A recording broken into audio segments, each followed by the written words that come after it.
Everton are through to the fourth round of the FA Cup, having just beaten Peterborough 2-0 at Goodison today. It's frustrating at times being an Everton supporter. It's chaotic, but it certainly is never boring.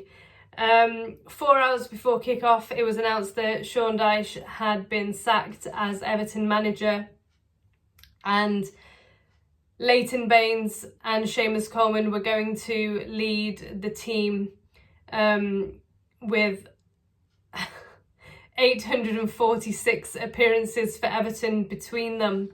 And the lineup was this, but they said actually that Dyche had picked the lineup, that he'd selected the players, but we played actually in a 3-4-3.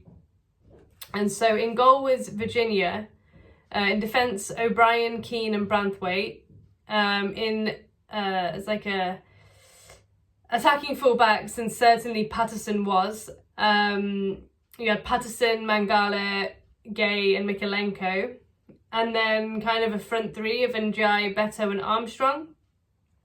On the bench we had Begovic, Breuer, Butterfield, Decore, Harrison, Laban, Lindstrom and Ashley Young. And Peterborough played in the 3-4-1-2 formation. A player that I was really impressed with for them was Hayes. I think he was their best player today.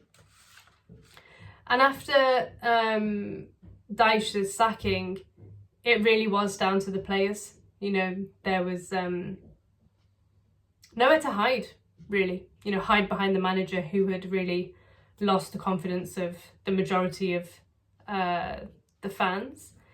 I was shocked at the timing of the announcement of the sacking, but clearly the Friedkin group aren't afraid of making brave decisions.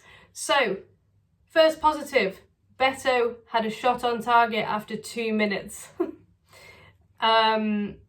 But it was a relatively slow start from Everton. There was still a lot of sideways passing, backwards passing, and a team that was still quite low on confidence. But Patterson was getting forward well. The thing around 20-25 minutes that was a bit worrying is that you couldn't really see that one was a League One side in 19th place and which one was Premier League. There wasn't a lot of difference. But in the 22nd minute, Mangala, what a strike. So unlucky not to score. He hit the post. Excellent technique. Gay had a shot that went straight at the goalkeeper as well, who palmed it away. But I just wanted Everton to raise the intensity and then play with less fear, essentially. Patterson was putting some good crosses into the box by the end of the first half. Peterborough had a dangerous counter that led to a corner. Nothing came from that. Just before the end of the first half and just before the goal, Beto arguably should have done better with Jared Branthwaite's cross. But a couple of minutes later, Beto does make it 1-0, and a real positive, as well as Patterson going forward and putting crosses in, was Armstrong, 17-year-old. I think he's more of kind of a central midfielder, but he's kind of playing wide right today, and he looked comfortable there. And yes, we have to remember the opposition, but it was a lovely through ball, and he looked good. And then just right at the end of the first half, Jones got forward for Peterborough, ran at Branthwaite, was quite pacey actually, but his shot was saved by Virginia, and that was right on the stroke of half time. The second half was quieter.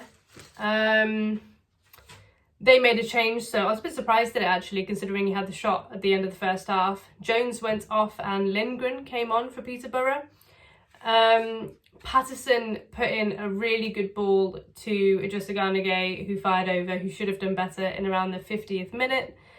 And yeah, Armstrong still looked good in the second half. Peterborough made another change. And then I feel like Breuer is probably our unluckiest player right now. He came on in the 67th minute with Harrison. And around 15 minutes later, he's injured again.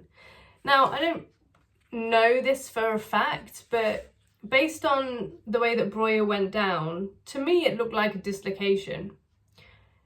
I don't know, but then he kind of had the gas afterwards, so he's lying there, and straight away, as soon as he goes down, he's just screaming in pain. And I've had a dislocation in the past, and it looked like that. And then they had his, I think it was his right leg, right ankle in a brace. It seemed like an immediate, the way he fell, it just seemed like it was just straight away. May not be, it may be something else. But it didn't look good, and he was off on the stretcher. So yeah, just really unlucky. And of course, I wish him a quick recovery, another injury. So he goes off, then Lindstrom comes on, Mangala goes off as well, and Decore comes on. And there's 10 minutes added on because of Breuer's injury. And in the 97th, we get a penalty. Katongo wrestles Branthwaite to the ground, it's penalty, and Njai coolly converts. A good result for Everton after, a day where I felt like every time I checked my phone there was just something new about Everton. Also, David Moyes is the favourite to take over after Baines and Coleman. Let me know what you think about that. And my man of the match for today is 17-year-old Harrison Armstrong. Right, thank you for watching. We're in the next round, that's the main thing, and hopefully better and onwards and upwards for Everton. The final positive I wanted to say is it was nice today to see Everton actually play the ball on the floor. And not the hoof it style. So yeah, thank you for watching. See you next week. Bye.